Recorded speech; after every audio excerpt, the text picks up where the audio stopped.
Hello guys, kumusta naman kayo? Sana kayo ay nasa mabuting kalagayan. Pasensya na kayo kung di ako nakapag-upload nitong nakaraang buwan. Pero simula ngayon ay araw-araw na tayong mag-upload kaya sana ay manatili kayo at panuurin hanggang dulo lahat ng video na i-upload ko. Maraming salamat sa mga patuloy na nag-aabang pangako na hindi na mapapako at tuloy-tuloy na tayo. Let's go! At ayon na nga. Sa pagpapatuloy ng ating kwento ay makikita na nagtagumpay si Lloyd sa pagliligtas nito kay Javier at pagsasalin ng mana nito dahilan para si Javier ay maging isang ganap na Sword Grandmaster na kung saan mabilis lang nitong tinalo ang Skeleton Dragon na kalaban.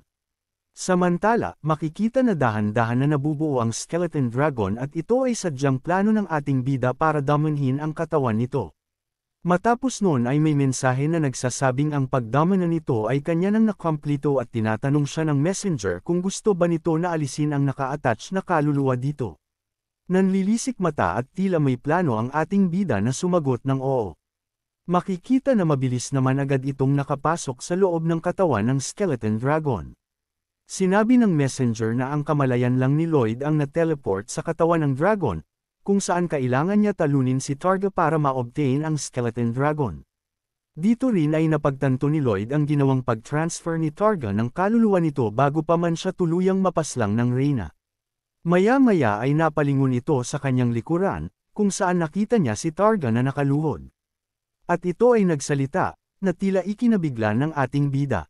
Sinabi ni Targa na siya ay ipinanganak na may sumpang mana na tinataglay, kung kaya dahil dito ay nakaranas siya at ang kanyang pamilya ng discrimination mula sa mga kapitbahay nito kaya naman maging ang nanay niya ay tinatawag na siyang demonyo at dito ay tuluyan ng umiyak si Targa.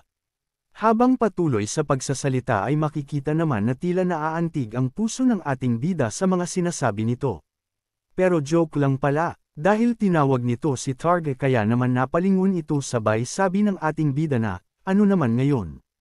Sabay isang malakas na straight punch sa mukha ni Targa kasabay ng di may pinta na pagmumukha ng ating bida ang tuluyang tumapos sa buhay nito. Samantala sa labas ng katawan ng Skeleton Dragon ay makikita sina Javier at Queen Alicia na tila nagulat sa nangyari, at ang walang malay na katawan ni Lloyd. Nang makabalik na sa ulirat ang ating bida makikita na malapit ang Skeleton Dragon dito at sinabi ng messenger na, ang Skeleton Dragon na ito ay meron ng bagong personality, kung saan maaaring mag-set ng relationship ang ating bida sa Skeleton Dragon. Kaya naman sinabi ni Lloyd na siya ang tatay ng Skeleton Dragon na ito. Pero tila umamba ng isang atake ang dragon, kaya naghanda ang dalawang Swordmaster. Nagtataka naman si Lloyd kung di ba gumana ang kanyang pag-brainwash dito. Pero ang ginawa ng dragon na animoy isang atake ay para sa himpapawid pala at nag-form ito ng isang hugis puso sabay tawag sa ating bida ng daddy. Napangiti naman si Lloyd habang tila biglang nadismaya naman ang dalawa. Paglapit ni Lloyd sa dragon ay sinabi nito na bibigyan niya ito ng pangalan, at masayang sinabi na tatawagan niya ito bilang si Draggy. Nasa isip ng dalawang Swordmaster ay napakasagol ng pangalan na ito. Pero si Lloyd ay masayang-masaya dito. Samantala habang nakatingin si Queen Alicia ay naisip nito na si Javier ay nasa antas na ng pagiging Grandmaster, na kayang labanan o magpabagsak ng isang Diyos. At si Draggy naman na may masagwang pangalan, pero kayang wasakin ng isang buong kontinente kahit ito lamang mag-isa. At si Lloyd na kayang wasakin ang buong mundo sa isang iglap lamang, at dito ay nasabi ni Queen Alicia na si Lloyd ay hindi na niya kayang kontrolin pa. Kaya tila, nalungkot ang Reyna dahil dito. Kinabukasan, dahil sa kaguluhang nangyari ay humingi ng paumanhin ang Reyna sa mga tao at ipinangako na siya ang mananagot sa lahat ng nangyari. Sinabi rin nito na hindi nila malalagpasan ang disaster na ito nang walang nasaktan at sinabi na nagpapasalamat ito sa isang tao. Kung saan napatingin ito kay Lloyd, habang si Lloyd naman ay sumisenyas at nagmamakaawa na wag itong sabihin ng Reyna. Kung kaya napangiti ang Reyna at sinabi sa sarili na, ang pinakamalakas na tao at may pangarap na maging pinakamayaman sa kanilang bayan ay parang isang nakakainis na bata lang. Kaya naman sinabi ng Reyna na, tanggapin mo ito Lloyd Frontera at dito ay isinigaw na ng Reyna ang pangalan ni Lloyd na siya ang taong tinutukoy nito na tumulong na mailigtas ang kanilang bayan. Kaya naman biglang pinagkaguluhan ng mga tao si Lloyd habang nakadila na nakatingin ang Reyna sa kanya na nang aasar pa. Makikita naman sa mukha ng ating bida na tila wala na itong magawa. Kinagabihan, masayang-masaya si Lloyd dahil sa mga ipinangako ng Reyna na 2 bilyon na gold ang ibabayad nito para sa pag-reconstruct ng kanilang proyekto at ito daw ay sapat na para sa paglaban sa dragon.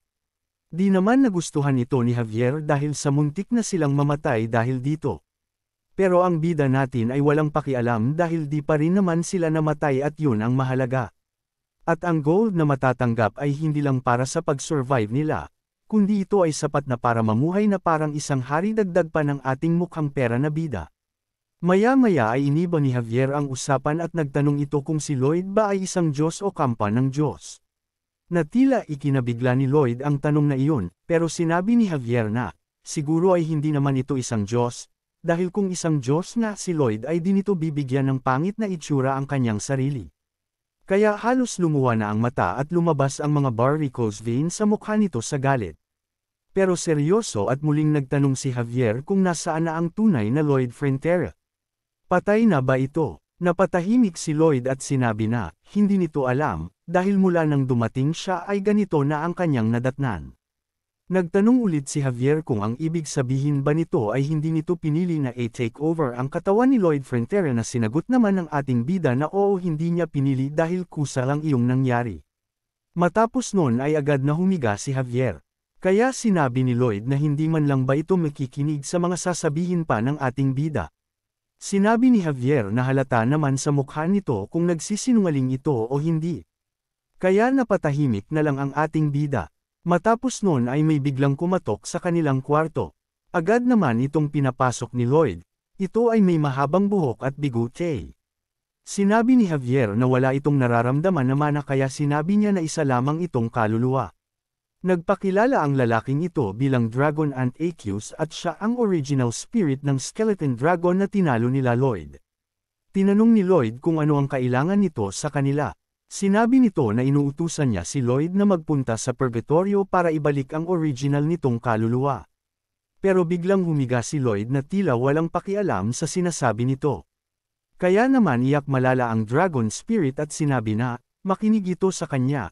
Pero si Lloyd ay patuloy sa pagpapakita na hindi ito interesado sa mga sasabihin ni Dragon Ant Aqueous. Umiiyak na sinabi ng dragon na kung magagawa ni Lloyd na mailigtas ang kanyang kaluluwa ay bibigyan niya ito ng isang membership sa Dragon Kings Club. Dahil sa narinig ay biglang palit anyo ang mukha ng ating bida at sinabi na pag-usapan nila kung ano ang mga benefits sa nasabing club. Samantala bago pa man nila pag-usapan ang mga benefits about sa club ay bumalik muna tayo sa panel 5 hours ago. Dito ay makikita na nagsisimula na silang ayusin muli ang mga nasira sa nangyaring disaster. Habang ang ating bida naman ay sarap buhay na sumisip-sip ng buko, nang di niya napansin na nasa tabi na pala niya si Queen Alicia. Tila natarante si Lloyd at sinabi sa sarili na nagpapahinga lang naman siya saglit. Sabay tingin nito kay Javier at sinabi na dapat ito ay kanyang lookout pero si Javier ay tila biglang natarante din kaya di na ito nakaimik. Napabugtong hininga lang ang Reyna at napangiti. Nakiusap ang Reyna sa mga alagad nito na iwan na muna nila ito saglit, at sinabi kay Lloyd na lumapit ito sa kanya. Dahan-dahan naman itong gumapang papalapit.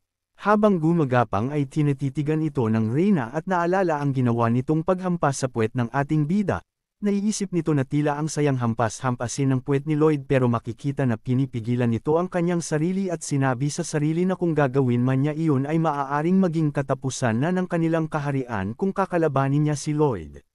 Pero ganun pa man ay hinampas niya pa rin ito dahil di niya mapigilan ang kanyang sarili dahil sa lambot na aalog-alog pa ang puwet nito. Sinabi ni Lloyd na, kung ano man ang nagawa nitong pagkakamali ay handa nitong tanggapin ang kanyang kaparusahan, na ikinabigla naman ni Queen Alicia. Tinanong ng Reyna si Lloyd kung saan ito pinadala ang skeleton dragon dahil kung may makakakita dito ay magpapanik ang mga tao. Sinabi ni Lloyd na inaalala niya rin ito kung kaya inutusan niya itong magtago ng malayo kung saan walang makakakita dito. Sinabi ni Queen Alicia na, nakikinig sa'yo na parang isang loyal na puppy ang isang Grandmaster at isang skeleton dragon? Alam mo bang ang bayan ninyo ang may pinakamalakas na army sa buong mundo? Sumagot lang si Lloyd na, naiintindihan nito ang concern ng Reyna at sinabi na ang kapangyarihan ay kailangan para mapanatili ang kapayapaan ng buong mundo. At sa palagay niya na hindi siya karapat dapat para sa ganito kalaking tungkulin kung kaya nananatili ito sa pamamahala ng Reyna. Pero ang Reyna ay titig na titig pa rin sa puwet ng ating bida. Puwet is the matter. Hahaha. Dahil dito ay nagpasalamat ang Reyna sa ating bida. Gayon din naman si Lloyd. Pagbalik sa palasyo ay iniisip pa rin ni Queen Alicia ang kakayahan ni Lloyd na kontrolin ang ganong napakalakas na army at iniisip na malakas ito di lang halata sa kanyang itsura. Nang biglang naramdaman ng Reyna ang epekto ng lason sa kanyang katawan dahilan para ito ay mapaluhod. Iniisip nito kung ang antidote ba ay walang bisa laban sa lasong ito. Samantala, bumaba ang bilang ng taong dapat na nailigtas na ni Lloyd, kaya naman nagtataka si Lloyd kung bakit biglang bumaba ang mga ito. Laking gulat niya dahil mahigit sa 10 milyon ang mamamatay, at dito ay napagtanto niya na ang Skeleton Dragon ay wala sa original na libro. Kaya marami pa ang mga di inaasahang pangyayari ang maaaring lumabas o maganap. Samantala patuloy pa rin sa sakit na nararanasan ang Reyna at parang may kumokontrol dito at nagsasabi na si Lloyd ay isang banta at kailangan niya itong patayin. Pero pilit na nilalabanan ng Reyna ang masamang intensyon sa isip nito. At sinasabi na si Lloyd ay hindi masamang tao, pero tila mas nanaig ang negatibong pag-iisip ng Reyna kaya agad nitong kinuha ang kanyang espada. At galit na nagmamadaling pumunta sa kinaroroonan ni Lloyd. At dito nga ay makikita ang patuloy na pag-uusap ni Lloyd at ni Aunt Achios. Ikwenento niya kay Lloyd ang mga nangyari at kung bakit kinuha ng King of Hell ang kanyang kaluluwa. Magpapatuloy pa sana sa pagkwento ng tungkol sa buhay niya si Aunt Achios pero pinigilan na ito ni Lloyd. Habang si Javier na nakatayo sa likod ay tila may naramdaman mula sa labas. Mahinahon naman itong pinakikiramdaman ni Javier. Sa kabilang banda ay nakatayo na sa harap ng pintuan ng kwarto nila si Queen Alicia. Sinabi ni Antipas kay Lloyd na wag nito kalimutan na may matatanggap itong isang special benefits kung saan magkakaroon ito ng bonus life, na kung saan sakaling mamatay ito ay maaari itong mabuhay on the spot. Habang makikita na si Javier ay tila naghahanda na sa maaaring mangyaring pag-atake. Habang ang Reyna ay tila sobrang kontrolado na ng masamang lason na nasa katawan nito. Dahil sa tensyon na nararamdaman ni Javier ay binuksan nito ng mabilis ang pinto.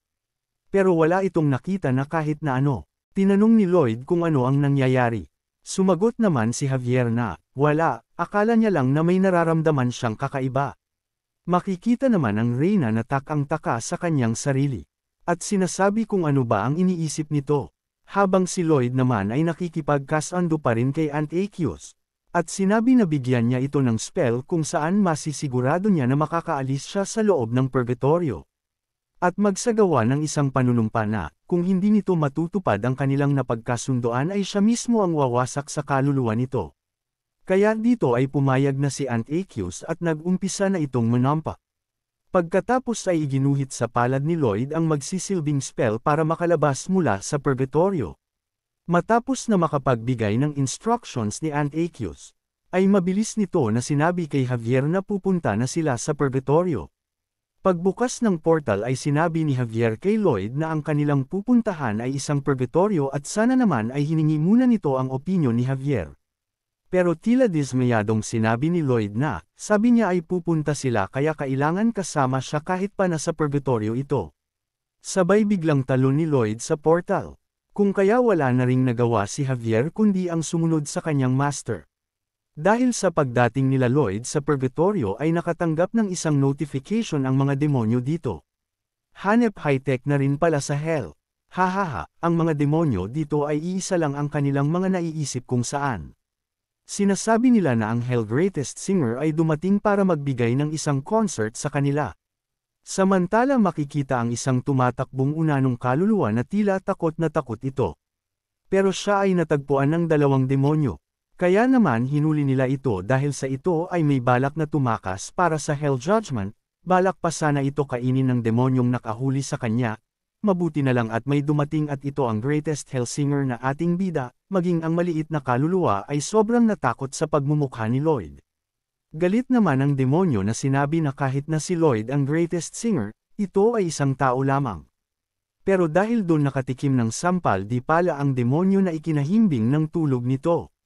Nagalit naman ang kasama nitong demonyo sa ginawa ni Lloyd sa biglang paghampas sa mukha nito dahil dito ay na-dislocate daw ang panga ng kanyang kaibigan. Kaya dapat na humingi ng tawad si Lloyd. Dito ay nagsalita si Javier at sinabi na kung nag-aalala ba ito sa kanyang kaibigan. At sinabi na napakabait mo namang kaluluwa. Hanep din na demonyo, pero mabait pala. Hahaha. Dahil dito ay napatahimik ang demonyo at sinabi na, anong alam mo sa pagkatao ko? Ako ay isang sobrang samang tao. Pero sinabi ni Javier na, hindi, isa kang mabuting demonyo. Dahil pinalaki ka ng iyong nanay na puno ng pagmamahal. Dagdag pa ni Javier na sa palagay nito ay lagi itong sinasabihan ng kanyang nanay na napaka mapagmahal itong anak. Na tila mas lalong nagpapagalit sa demonyo, pero maya-maya ay tila nanlamig ang paligid nito at maluha-luha sa mga pinagsasabi ni Javier. Hanggang sa tuluyan na nga itong umiyak. At ayun lumabas na nga ang tunay na nararamdaman ng demonyong ito, sa kabilang banda naman ay nagkamalay na ang isang demonyo. Kaya ayon binigyan ulit ito ni Lloyd ng palade gulat, hanggang sa magkabukol-bukol na ang pagmumukha nito. At sinabi nito na, itanong na lahat sa kanya at sasabihin niya lahat ng nalalaman niya. At dito nga ay tinanong ni Lloyd kung ano ang mga hawak nito. Ito ba ay smartphone? Pero hindi daw yun smartphone, isa daw yung intelligent mobile device. Astig meron din silang Google, Google pala. Sinabi ng demonyo na wala daw siyang makikitang impormasyon dito kung meron man 40% ay puro kasinungalingan lang. Kung saan sinabi ni Lloyd na, mas okay pa daw dito kesa sa mundong ibabaw na 90% ay kasinungalingan. Kaya napatanong ang demonyo kung pati ba ang pagsisinungaling niya ay alam ni Lloyd. Sinabi ni Lloyd na napaka-obvious nito. Pagtapos ay tinanong ni Lloyd kung saan matatagpuan ang Kings of Hell Castle. Tapos ay agad silang lumipad patungong silangan. Sinabi ng demonyo na ang castle ay matatagpuan sa gawing kanluran kaya bakit sa silangan sila lumipad. Pero sinabi ni Lloyd na ito ay obvious na nagsisinungaling lang sa kanya. Makikita na nakarating na sila sa Kings of Hell Castle. Nagtataka ang mga nagtatrabaho na demonyo nang makita na confident na naglalakad si Lloyd. Hanggang sa ipakita din nito ang kanyang malademonyong pagmumukha kung saan ay mas natakot pa ang mga ito sa ating bida. Bigla naman dumating ang isang commander ng Hell Knights na si Heleximus. Pero pinagpapalo lang ito ni Javier ng kanyang aura sword. Matapos noon ay narating na ng ating bida kung saan naruroon ang King of Hell. Sinabi ni Lloyd sa isip nito na, alam niya na hindi lang isang panaginip ang naranasan niya dati. At dito ay bumati pa si Lloyd sa King of Hell. Sinabi ng King of Hell na sobrang busy nito. Bakit pa sila nagpunta dito? Pero napadila lang si Lloyd sabay sabi na, kung gusto ba ng King of Hell na matapos ang mga trabaho nito sa loob ng isang araw lang. Kaya naman napatigil saglit ang King of Hell at sinabi na, alam mo na kung ano ang sagot sa tanong mong yan. Bakit kailangan mo pang itanong? Confident naman na sinabi ni Lloyd na alam niya na alam ng King of Hell na kaya niya itong gawin. Dito ay sinabi ni Lloyd sa isip nito na may nakita siyang interesting na bagay sa smartphone ng mga demonyo. Na kung saan 670,000 years ang panahon na gugugulin ng King of Hell sa trabaho ng walang pahinga at ni hindi iniiwan ang trabaho nito. Na kung saan ang nakaraang King of Hell ay nagtrabaho ng halos 3.5 billion years nang hindi umaalis sa trabaho. Kaya ito ay na-depressed at tuluyan nang nabawian ng buhay. Dagdag pa ni Lloyd na alam ng kasalukuyang King of Hell ang maaaring kahinatnan nito. Dito nga ay nagtanong na ang King of Hell kung paano ni Lloyd magagawa na bigyan ito ng pahinga tuwing gabi. Napangiti si Lloyd sabay sabing ito ay isang trade secret. So ibig mo bang makipagnegosasyon sa King of Hell? Alam kong baliw ka na pero itong gagawin mo ay sobra na. Pero dito ay matapang na sinabi ni Lloyd na kung di ito gusto ng King of Hell ay maaari na siyang patayin nito. Sabay bungismis sabay sabing yun kung gusto mo magtrabaho sa loob ng 3.5 years. Tila nagpantig naman ang tenga ng King of Hell, habang si Lloyd naman ay tila kinakabahan. Dahil alam niya na hindi siya kayang protektahan ni Javier, dahil na rin sa walang makakapagsabi kung gaano ba kalakas ang isang King of Hell. Sinabi niya na ang inaasahan niya na lang ay ang impormasyon na nabasa niya sa social media. Kung saan ang isang King of Hell ay sumusunod lang din sa batas, kung saan ito ay patas na humahatol at isang civil servant lang din. Dito ay tinawag ng King of Hell sa tunay na pangalan niya ang ating bida na Suho Kim, napatingin naman si Javier nang marinig ito. Kaya biglang bilis ng tibok ng puso ng ating bida dahil sa kaba. Ano ba talaga ang gusto mo? Tanong ng King of Hell. Dito ay bumisngis na naman ang ating bida dahil alam niya na nakalalamang na siya sa negosasyon na ito. At sinabi ng ating bida kung ano talaga ang pakay nito at ito nga ang kaluluwa ni Aunt Achios. Gusto ko na palayain mo ang kaluluwa nito. Sabi ni Lloyd, nagsagawa ng tila isang magic ang King of Hell. At ipinakita ang tila nakakulong na isang dragon na kaluluwa. Sinabi nito na isa lamang itong dekorasyon para sa kanya. Matapos noon ay nagtanong ang King of Hell sa ating bida, kung paano niya ito mabibigyan ng oras para makapagpahinga tuwing gabi. Sinabi ni Lloyd na ito ay sa paraan ng laying down railroad tracks. Ang sobrang daming trabaho nito ay siguradong malaking problema pero ang isa sa pinaka nagbibigay pressure dito ay ang pag-sentence ng King of Hell sa mga kaluluwa pagkatapos ay dadalhin sa transported gate para sa reincarnation, kung saan ang mga kaluluwa ay tinutulak ng kariton isa-isa. At dahil sa mahina at pangit na daan, ang nga ruta ay paulit-ulit na nagbabago at dahil sa mga walang utak na demonyo ay dito naghahanap ng ruta na kanilang magagamit. Kung kaya ang King pa rin ang problema sa paggawa ng bagong ruta. Kaya naman kung gagawa ng railroad si Lloyd ay mababawasan na nito ang problema ng King of Hell. Matapos noon ay sumang-ayon na ang King of Hell at naghanda na ito ng isang kontrata para sa construction. Kaya ngiting tagumpay ang ating bida. Pagkabigay ng kontrata ay sinabi ng King of Hell na hindi niya ito matutulungan para sa mga supplies at workers. Kaya bahala na ito na humanap ng kanyang sariling mga workers na magtatrabaho. Sabi ng King, sinabi ni Lloyd na ang pagbibigay ng trabaho sa iba ay ang kanyang specialty. At gamit ang smartphone ay kailangan lang mag-send ng notification sa lahat at masusolve na ang kanilang worker problem. Agad naman na napunta sila Lloyd sa labas ng kastilyo ng hari, kung saan tumambad sa kanila ang isang tila malaking bowl ang itim kung saan ito ang nagsisilbing daan ng reincarnation. Bigla naman nagtanong si Javier kung ang pangalan ba talaga nito ay Suho Kim. Pero kahit sino ka man, sabihin mo kung ano ang plano mo, sabi ni Javier. Nagtataka naman ang ating bida na kahit alam na ni Javier na hindi siya ang tunay na Lloyd. Di niya pa rin naiisip kung ano ba talaga ang mga nasa isip ni Javier. Sinabi ni Javier na, katulad ng sinabi mo sa King of Hell na ikaw ay gagawa ng 100 na gawa sa bakal. Sigurado ka ba na kaya ng isang bakal tumagal sa lava na iyan? Mayabang na sinabi ni Lloyd na, syempre naman. Kaya nga sinugal ko na lahat para dito. Matapos noon ay makikitang nakatanggap ng notification ang mga demonyo na may magaganap na concert ang ating bida. Kaya naman makikita na tuwang-tuwa ang mga ito, at sila ay nagmamadali na magpunta. Sinasabi ng mga ito na siguraduhin lang ni Lloyd na siya ay Saint Anades sa pagkanta dahil kung hindi tatapusin nila ang maliligayang araw ng ating bida. Dito ay makikita na nakatayo si Lloyd, habang ang mga demonyo naman ay sumisigaw at pinapakanta siya. Huminga ng malalim si Lloyd, habang tuwang-tuwa na naghihintay ang mga demonyo na kumanta ito. Pero hindi ganun ang nangyari. Kaya natahimik ang lahat saglit. Matapos nung nagwala sila dahil sa hindi naman kumakanta si Lloyd. Kaya naman sinabi ni Lloyd na ayaw niya na gawin iyon. Pang-aasar ni Lloyd. Kaya mas lalong nagalit ang mga demonyo. Lumingon si Lloyd kay Javier at sinabi na si Javier na ang bahala. Sinabi ni Javier sa mga demonyo na naniniwala ba kayo na tutuperin niya ang sinabi niya. Sumigaw ang isa na oo dahil yun ang dapat. At ang promise ay promise. At mas lalong naging intense ang mga demonyo. Nang biglang sinabi ni Javier na, lahat kayo ay pinalaki ng maayos ng inyong mga magulang diba?